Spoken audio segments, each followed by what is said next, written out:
this girl once, like you, college baby. She said she had all the answers. You know what? She grumbled at all the wrong times. Yeah, I fucked her good though. For me, the backstory, when I read the thing, the backstory for Adrian is definitely this guy. Been to jail, he's had a rough life. He himself has had an incredible amount of abuse, which he's learned to not only deal with, but become cold and the successor of his abuse in his own way. He captivates me, you know.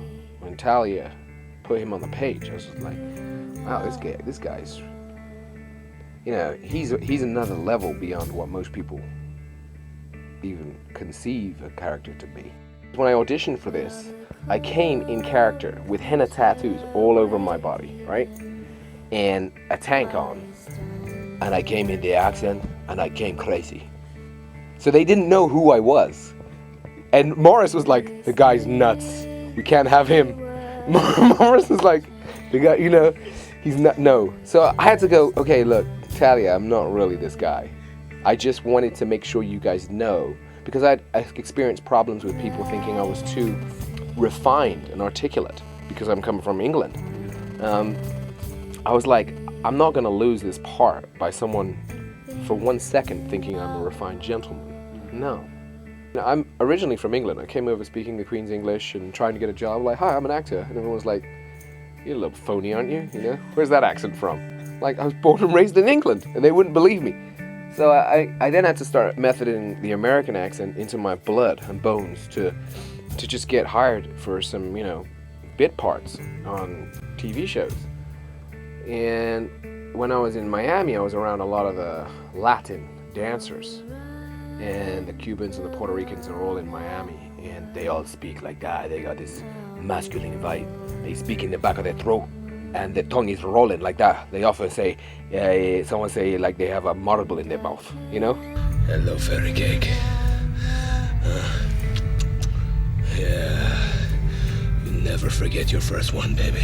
Some of those cats are wild, man. They live from like, they're on steroids in the gym in the day, and they start their drinking at 8, and then they're on like ecstasy or GHB from like the witching hour, and then they're on like Red Bull to stay up and Coke to stay up until the next sort of day. And then they might pass out at 8 a.m. when most people are getting up to go to work, and then they'll fall asleep till like 4 or 5 and then go back to the gym, you know? And this life exists. You know, I watched it. I mean, I couldn't hang with any of them because they're just too wild. I would do my dancing, go home, because I had an audition the next day, and I knew that at 2 a.m. I've like got to wind myself down quick and get to sleep because my audition is at 11. So they exist. And I channeled it through being around them and observing them and just pulling all these energies from all those guys into me and then putting it into Adrian. He's learning actually how to exploit and gain power through his sexuality thing. And, you know, being a dancer, it's close to home for me. I see a lot of my, you know, career being helped by sexuality. It's just power to him. I don't even think I think he's fucked so many chicks and probably fucked a couple of guys out of like curiosity. I mapped him up to be very bored of sex. He's had enough of it that it's like he can get it when he wants.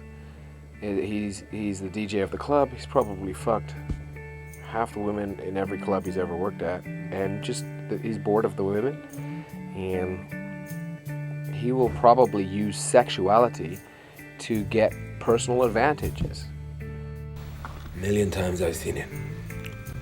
Pretty just like you. All that and more. And she ends up hurting. You trying to save me?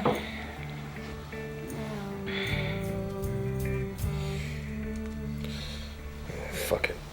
Just get out. And I was very impressed with her work. I think it's probably one of her best pieces of work she's done to date. And she was able to like explore that side of herself. In this movie, it's much more indie realistic. You know, you've got to be prepared to sit down and watch this movie and not have distractions. It's not one of those movies where you can have a bunch of buddies just like distracting you. You gotta like sit down and focus on it. It's an indie movie, and you're watching a character go through a lot of transitions. That's why I think like it although it didn't get the big theatrical push, this thing is gonna get gossiped up to the top of people's list of films you gotta see this year, because you know it's just too much abuse and sexuality going on for it to be ignored.